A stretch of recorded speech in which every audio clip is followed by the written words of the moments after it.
اس بستی میں آبادی تو خاصی ہو گئی تھی، مگر ابھی تک بجلی کی روشنی کا انتظام نہیں ہوا تھا۔ چنانچہ ان بیسواؤں اور بستی کے تمام رہنے والوں کی طرف سے سرکار کے پاس بجلی کے لیے درخواست بھیجی گئی، جو تھوڑے دنوں بعد منظور کر لی گئی۔ اس کے ساتھ ساتھ ہی ایک ڈاکخانہ بھی کھول دیا گیا۔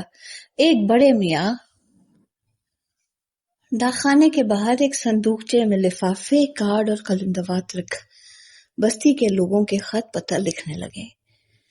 ایک دفعہ بستی میں شرابیوں کی 2 ٹولیوں کا فساد ہو گیا، جس میں سوڈا واٹر کی بوتلوں، چاقوؤں اور اینٹوں کا آزادانہ استعمال کیا گیا اور کئی لوگ سخت مجروح ہوئے۔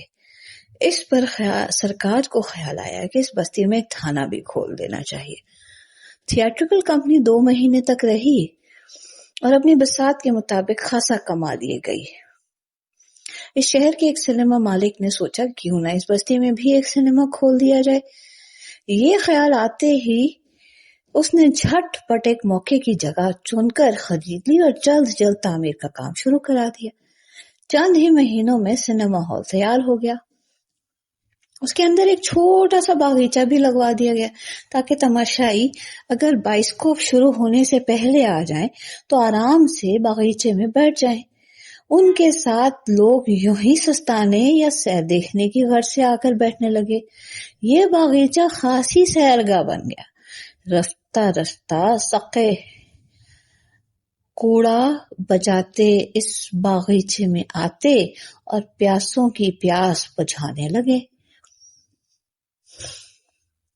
سر کے تیل کی مالش والے نہایت گھٹیا قسم کے تیز خوشبودار تیل کی شیشیاں واسکٹ کی جیبوں میں ٹھونسے، کاندھے پر میلا کچیلا تولیہ ڈالے دل پسند دل بہار مالش کی صدا لگاتے درد سر کے مریضوں کو اپنی خدمات پیش کرتے۔